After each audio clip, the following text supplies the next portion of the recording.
Welcome in. I'm your host, Axton Harding. This is the IDP Plus channel, and you sit tight because in just a second, we're going to get into all things fantasy regarding the Miami Dolphins.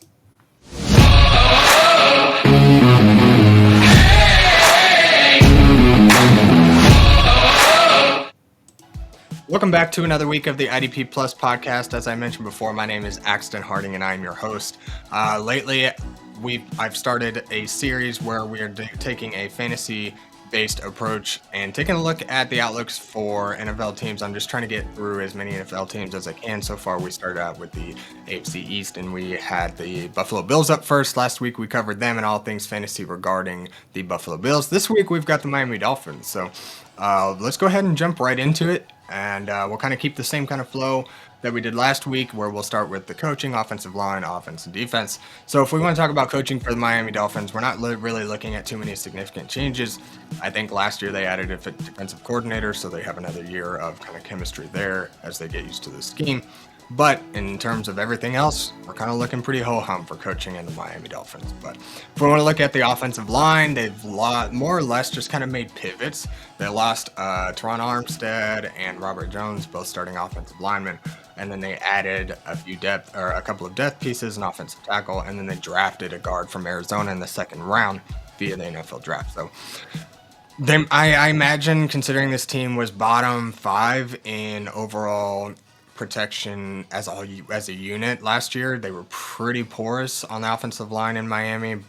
I would imagine that even looking as though maybe some of these changes to the offensive line look more like pivots, you got to figure that there's some sort of improvement there. Considering the injury history with Tua, you got to imagine that the team feels better about their situation than they did a year ago, considering they haven't really done a whole lot else other than 3 guys out, 3 guys in.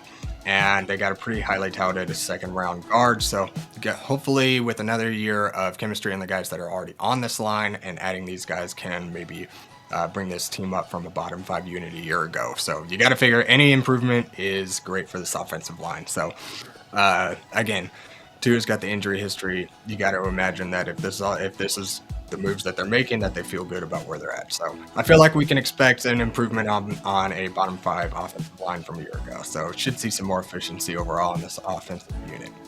Now, if we want to look at the quarterback, nothing really has changed there. Obviously, Tua is quarterback for the Miami Dolphins. Now, if we want to look at Tua, we're only looking at one healthy season from Tua. Obviously, you guys know the case with Tua Tagovailoa and his injury history, the concussions, and all of that jazz. But we're not projecting injuries. We can't project injuries. And considering a healthy season from Tua, he's a guy that's going to be an extreme value. He's going as a late quarterback 2 or an early quarterback 3 in drafts. And he's a guy who's put up quarterback 1 upside. So not overall QB1, but definitely top 12 quarterback. So, and then once you get past like the first 7 or 8 quarterbacks anyways, it's kind of a toss-up. Any one of the next like 10 or 12 could just jump right up. And I think Tua is even outside that 10 or 12 and could jump into top 12 numbers. With a full season of play, we've seen him get 3,500, 4,000 yards and 25 to 30 touchdowns. So definitely some opportunity with Tua, and if you can acquire him for really low as like a quarterback 3, I don't mind that because the upside's great. I think there's potential here to buy low on Tua, and then mid-season, if he's like 6 weeks in, he's still healthy, he's really performing, I think that's a great time to get out and cash in on somebody like Tua, because I think the community is historically going to hold some sort of, not resentment, but if you can find another word similar to that, because of the injury history, it's kind of like a scar, you know what I mean? As you kind of see this production, it's kind of like, when does it fall off? So I imagine that there's always going to be some sort of cap on his value. And if you can cash out whenever he goes from being the absolute worst, buy him, get in the middle of the season when he's actually popping right now, sell him to a contender who needs a quarterback, and cash out on that. You could be looking at turning a second into a couple of firsts or something like that, depending. I mean, if things go right in a perfect world, but nonetheless, I think you can buy him pretty cheap, maybe stash him, just kind of see. But I think he's got some upside, and right now he's not very expensive, so Tua could be a real value this year.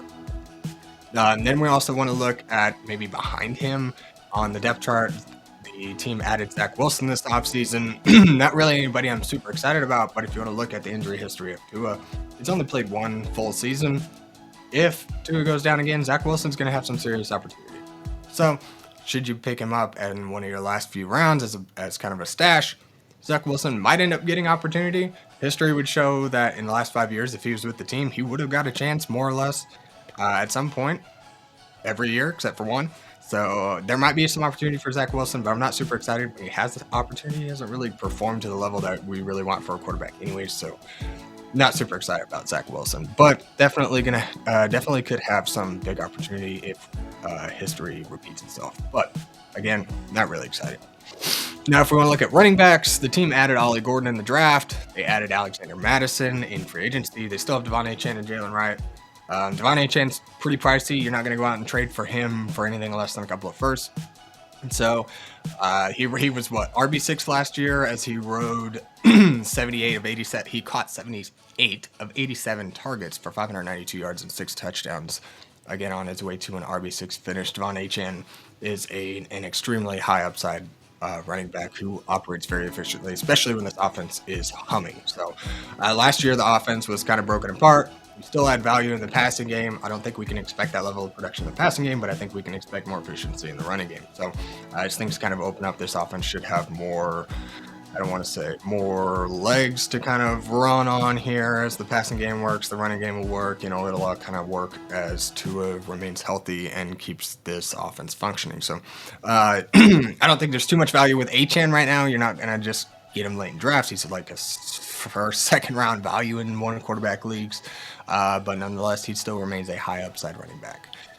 Jalen Wright, I think, though, is the value here because he's a guy who's essentially left for dead when it comes to drafts. He's not really drafted as if he's going to have any kind of role. But if we look at history, again, Raheem Mostert a couple of years ago was the RB5, and he was in the same kind of role Jalen Wright's going to find himself in this year as the kind of ground game guy for the Miami Dolphins, where Devon Achane's going to more spell him on the ground and then be in the passing game. So yes, we can expect a bunch of passing work from Devon Achane, but I don't think that's going to be the primary focus as kind of what was last year, where that was about the only thing that would work.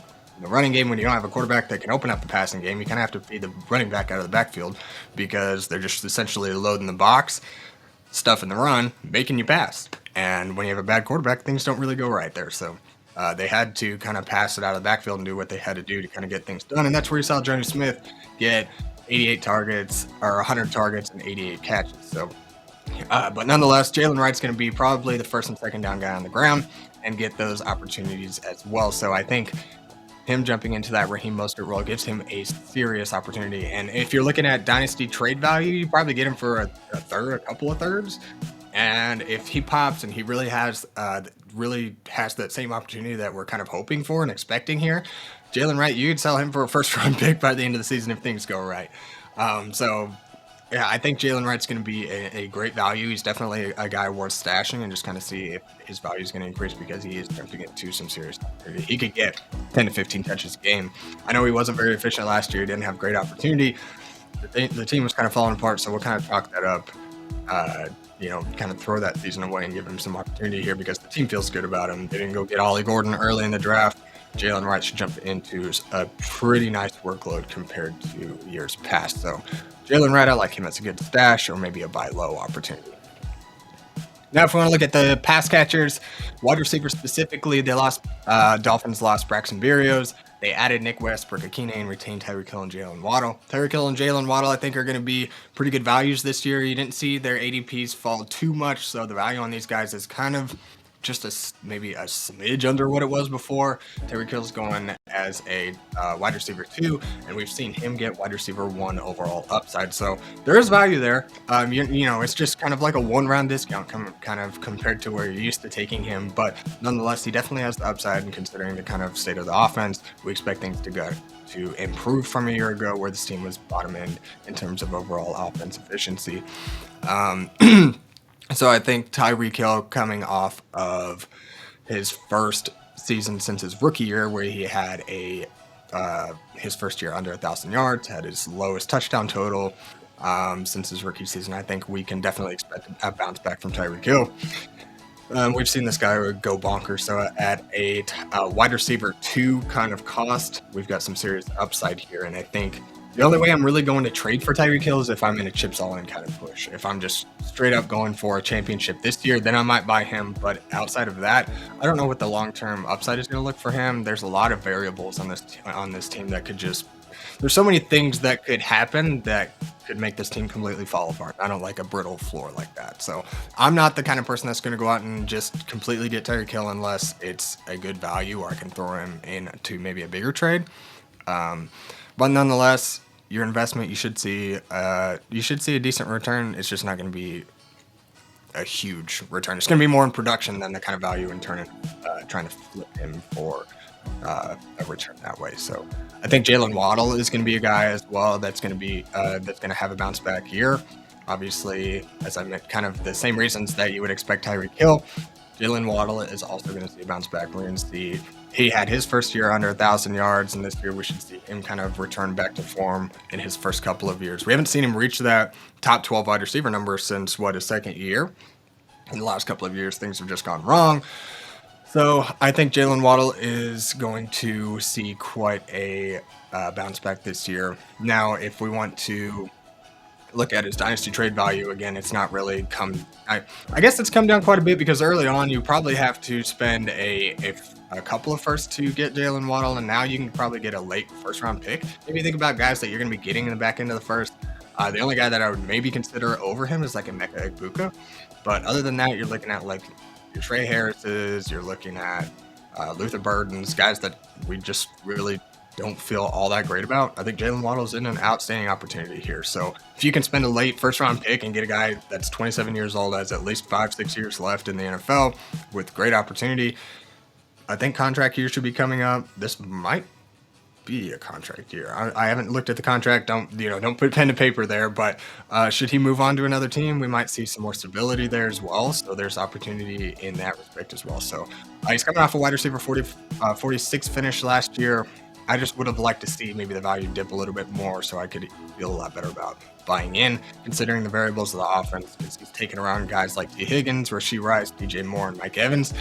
Those are guys I feel really good about in terms of a fantasy floor. Jalen Waddles is a lot more unstable than guys like that. So again, that's kind of where I'm saying is like the value hasn't dipped quite like I would have hoped, but you're going to get a return, a late first round pick. If Jalen Waddle pops as a top 12 wide receiver and reaches his ceiling like we've seen, Jalen Waddle could go for easily 2 first round picks. So kind of doubling your return on investment there. And I think that there is going to be value there. It's just not going to be quite the amount of value that you'd really like to see from a guy like this when you're trying to buy low and get that return on investment. So yeah, you're still gonna have to pay a little bit. It's not like you're going to go trade a second and get 2 first round picks by the end of the season, but definitely a guy that's going to improve from that wide receiver 46 finish a year ago. I think we could see him up in like wide receiver 2s, maybe wide receiver 1s if things go right. So there's your pass catchers. Now if we get into the big guys, the tight ends here, the Dolphins just traded Jonnu Smith away to the Steelers. They also conned Darren Waller out of retirement from the New York Giants and traded for him as well. In all honesty, the community, in my opinion, was overvaluing Jonnu Smith. The season was not supposed to go the way that it did last year, and Jonnu Smith caught 88 passes last year, which has only been done by 8 tight ends since like 2018. I looked it up myself. You can go look it up. That was not going to happen again. Jonnu Smith was not going to catch 88 passes. He was the team lead in receptions. That was not the plan from the start. It just kind of happened that way. So to me, the community was already valuing him so much, and the fact that a move to the Steelers brings him down is a little wild to me because I was not expecting him to perform that 88 receptions again. I was very much tempering the expectations. So to me, yes, he was coming off that higher season, but I was not valuing him like the community. To me, it was bring those expectations back down. He's going to probably have more of an average season, and some of those targets are going to go to Tyreek Hill and Jalen Waddle because things are going right.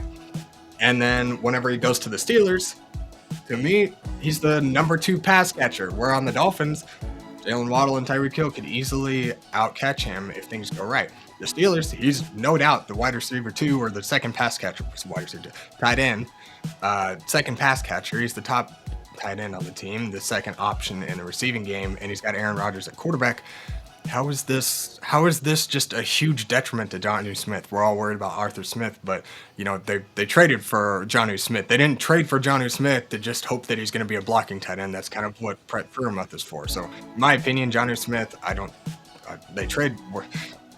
Scale it back here. Jonnu Smith was not going to just soak up 88 to 100 targets again. You can't just shift that over to Darren Waller. Some of those are going to go. I would say, a good 40 of those passes could now go to Tyreek Hill, Jalen Waddle this season. So I don't think we can shift all of that production to Darren Waller. He's a year removed from football in general. I don't think he's just going to come in and soak up 100 targets. So yes, you can pick up Darren Waller on waivers for essentially nothing. Put him on your bench, but I would not rely on a guy like Darren Waller. I don't think he's just going to come back from a year off of football and just pop. So, temper expectations with Darren Waller. There's not going to be a whole lot here that you're going to love from the tight end position after they move on from Jonnu Smith. It's just going to kind of be use him as they need him. I don't think they're going to expect a 32-year-old Darren Waller to be a heavy part of this offense. Now, before we get into the rest of the show, I just want to talk to you guys a little bit about Bob Lung's consistency guide. Go to Amazon.com and get your 2025 get your 2025 consistency guide and get a leg up on your opponents with Bob Lung's 10th annual edition of the Fantasy Football Consistency Guide for 2025. Purchase yours for a measly $15 on Amazon.com. Just search 2025 Fantasy Football Consistency Guide and get your 10th annual edition of the guide for 2025 today. $15, get into Amazon, look up the 2025 Consistency Guide, and purchase yours. This takes a different look on fantasy football from a consistency perspective. You don't see a whole lot of that in the community, so get a different kind of opinion and perspective on fantasy as a whole. $15, go check it out. Now let's jump into the defensive side of the ball, where we're going to start with the defensive line. They play a 3-4 base, so 3 defensive linemen and a couple of edge rushers off the side as the 4 linebackers there. So that kind of extends the defensive line. They lost Calais Campbell last year, Emmanuel Ogbah, and Tyus Bowser, some pretty high snap percentage guys, and they add defensive tackle help, and that's really about it. They did retain Zach Sealer, Bradley Chubb, and Jalen Phillips, and Chop Robinson. So the defensive line room is looking pretty good, and it's a good unit. We just had some injuries last year, so to me, considering they let go of Calais Campbell and Emmanuel Ogbah and Tyus Bowser, they feel pretty good about Bradley Chubb and Jalen Phillips coming off of ACL injuries. To me, I'm not touching those two. And when it comes to IDP fantasy football, I'm not touching Bradley Chubb or Jalen Phillips. Unless it's just super late in my draft and I have some deep benches and I maybe have that risk tolerance. But for the most part, Jalen Phillips has been injured his entire career every season. There's some reason that he doesn't play. He's got some extreme upside, but after this many injuries, I'm not sure that I'm in on Jalen Phillips at all. I'll let somebody else take that risk. And Bradley Chubb's kind of the same breath. He's been a guy who's been kind of injured throughout his career, coming off an ACL injury. At your late 20s, it's gonna be tough, and I think at the very least we can expect maybe a bridge season this year until maybe they come back to full strength and they're a year removed from these injuries next year. So for this season, I'm completely out on Bradley Chubb and Jalen Phillips. I would not advocate for obtaining them either. I mean, if you really want to go acquire them, I don't know. In most leagues, they might be rostered. You could get them for some fab maybe. Or pick them up on if you got deep enough benches and stash them, but that's at the most. I'm not really going to waste my roster spots on these guys. I think there's other guys that are going to get you immediate production, not coming off injuries, that you can kind of more rely on. I think what we want to focus on here, though, is Zach Sealer and Chop Robinson. Zach Sealer is one of the top interior defensive linemen in the NFL, playing for the Dolphins here. So Sealer, if we want to look at the kind of just history, he was second in qualifying interior defensive lineman last year in terms of sacks. He had 11. He's had 2 straight seasons as an interior defensive lineman with double-digit sacks. That's pretty impressive. And then we also look at his tackling floor, and he's got a 50 to 60 tackle floor with an upside of about 70 tackles on any given season. And for a defensive tackle or interior defensive lineman, that is outstanding for fantasy football. So I've got Zach Sealer in my top 5 defensive tackles. specifically my defensive tackle 2 behind DeForest Buckner for for IDP fantasy football for this season. So Zach Sealer, to me, one of the top interior defensive linemen in the league. I think he is outstanding for your defensive tackle leagues, and he should continue to have kind of a ho-hum sort of season that we've kind of seen from him the last couple of years. I think we can. I'm not going to say expect another double-digit sack season, but with more health on the defensive line and more help. Yeah, he did it last year with no help when the entire line, other than Chop Robinson, was pretty well injured and they were playing with backups. So the fact that he can do it with no help leads me to believe that, with a healthy defensive line, that he could have some more, there could be more here. Maybe he reaches that 70 tackle ceiling that we were talking about. Maybe he can surpass that 10 or 11 sack mark that he's kind of set for himself here. So I think there's upside here for Zach Sealer, but I think if nothing else, Zach Sealer has presented an outstanding floor for us for IDP. So love me some Zach Sealer.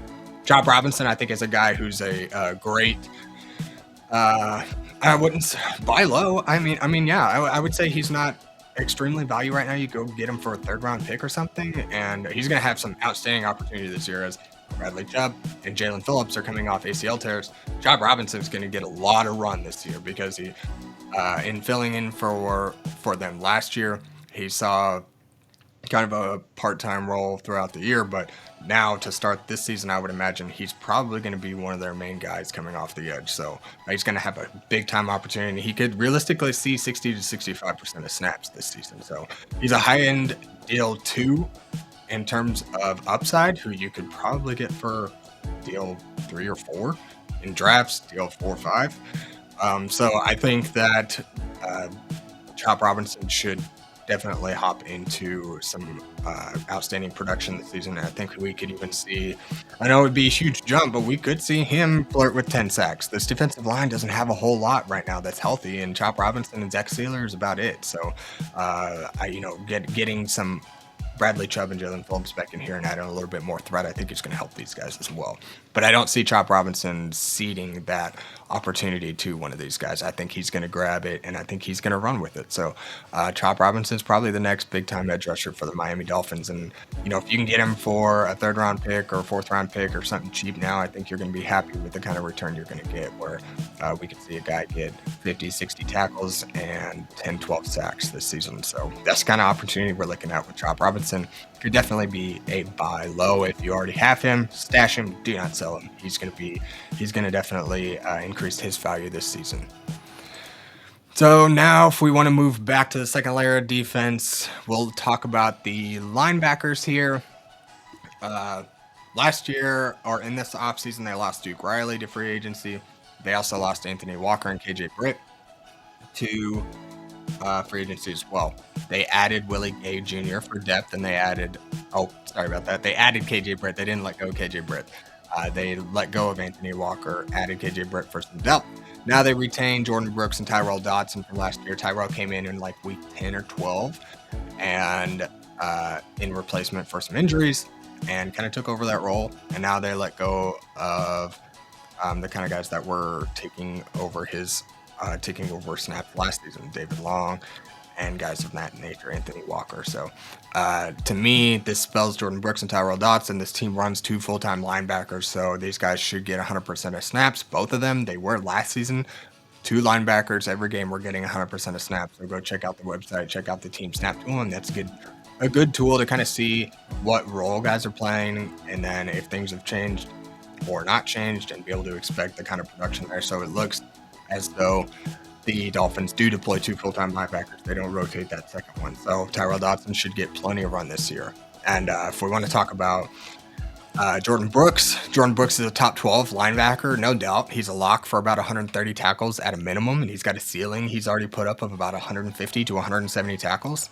And he's just kind of underappreciated sneaky value. In my opinion, he's being drafted around Blake Cashman, Quincy Williams, Nick Bolton, and he regularly outperforms all of them.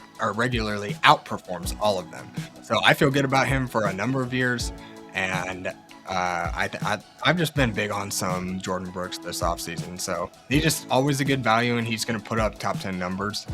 He's kind of a sneaky value now. Am I thinking that he's going to completely increase in value? No, I think he's kind of he's probably at his prime right now, and kind of where we can kind of expect him to perform. So he's going to be a good floor player for us. But I don't think he's just going to be a crazy value where you're going to go get him for stupid cheap and he's going to return your investment just insanely.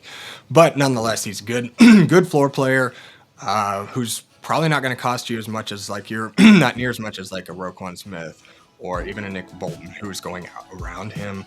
I think you can get Jordan Brooks for a good value. He's going often as like an LB10. I'm getting him third or fourth round of all IDP drafts. So love me some Jordan Brooks this year. But we'll go back to Tyrell Dodson here for a second. He got 34 tackles in 4 games played last year, which is over 8 tackles a game in a brand new scheme, brand new team, first few games. I mean, that's a great floor from Miami. And if they're going to roll out 2 full-time linebackers, I like Tyrell Dodson for kind of a sneaky late round pick here because you can draft him for like LB 3, 4, 5 value, and you're probably going to get LB2 numbers. At 8 tackles a game, those are LB2 numbers. If he can pull that for an entire season, you're probably looking at 120 to 130 tackles. That's outstanding for an LB2. So Tyrell Dodson, I think getting him as an LB 4 or 5, I think could easily return some nice numbers there. So love some Tyrell Dodson. Keep an eye on him this offseason because I'm not seeing a whole lot of chatter about Tyrell Dodson. There's a whole lot of chatter about everybody else, but Tyrell Dodson is kind of being left to the wayside, and I think he's going to be a good value this year. Now, if we want to look at the defensive backs for the Miami Dolphins, they lose Kendall Fuller, Jordan Poyer, Javon Holland, and Jalen Ramsey. They traded Jalen Ramsey. Now they get Minkah Fitzpatrick. They've signed Ifeatu Melifonwu, who was of the Detroit Lions last year. They signed Ashton Davis. They signed Kendall Sheffield and Artie Burns. They also retain Kader Kohu, cornerback that they've had for the last several years.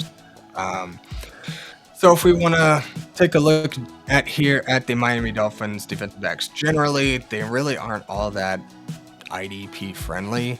Minkah will likely take the Javon Holland role, but we are kind of expecting a huge ceiling from Javon Holland a year or two ago, and that didn't really pan out as well. Minkah is not an overperformer by any means, but he does kind of look like a 70 to 80 tackle floor in any given season, so there's somewhat of a floor with Minkah, but outside, and he does have kind of some upside in the interception department where you can kind of expect a few.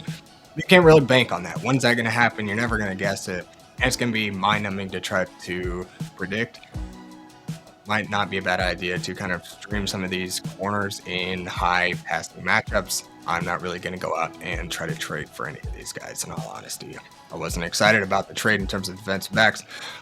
Ifeatu Melifonwu intrigues me because he did have a 4-game stretch in 2023 with the Lions where he was really proved to be a very capable blitzer from the defensive back position. I think he was in a more box-friendly role where he was playing around the line of scrimmage. I don't think that's the case here, but he's intriguing. He might be a stash, a guy that has proven that he can rush the passer and kind of add different variables to his game and be a little bit more versatile for his team. So I like maybe Ifeatu Melifonwu as like a stash, hoping that maybe he can get like a box role where he does play around the line of scrimmage and he can get us a good floor for tackles. Right now, Artie Burns looks to be the nickelback, but I'm not really just going to go take that home and assume that because he's in the nickelback role that he's just going to essentially be blow up for IDP. Something to keep an eye on though, just because historically, if you can find a guy who's talented in the nickelback role, it can be very lucrative for IDP. So I might just keep an eye on Artie Burns and some Ifeatu Melifonwu, but I'm not going out and just spending crazy capital to try to acquire any of these guys. Defensive back position is so volatile year to year. I'm not really going out and trading for too many guys unless it's like a Derwin James, somebody that I can set it and forget it. So that's kind of the situation with defensive backs there in Miami. All right, that's going to wrap up the Miami Dolphins team review. We've talked Miami Dolphins top to bottom, all things fantasy, offense, defense, offensive line, coaching changes. There's your Miami Dolphins team review. Let me know what you like, what you don't like. If I missed anything, you got any sleepers, throw them in the comments. I want to hear what you guys think about the Miami Dolphins, but that's kind of my take for the team as a whole. Thank you guys for watching, and I hope that before, or that maybe you will consider a subscription to the website, go check out the website. We've got tons of tools, rankings, articles. There's tons of stuff out there, and we've got more coming for you. So I hope you'll consider a subscription. Like, subscribe, comment to the YouTube channel, turn on the notification bell so you don't miss a video. And we'll be back here this week with some more team reviews. So stay tuned and keep an eye out on the channel. And we'll be back next time for another episode of the IDP Plus podcast. Thank you for watching the IDP Plus YouTube network. If you enjoyed this video, give it a thumbs up and don't forget to subscribe to our channel.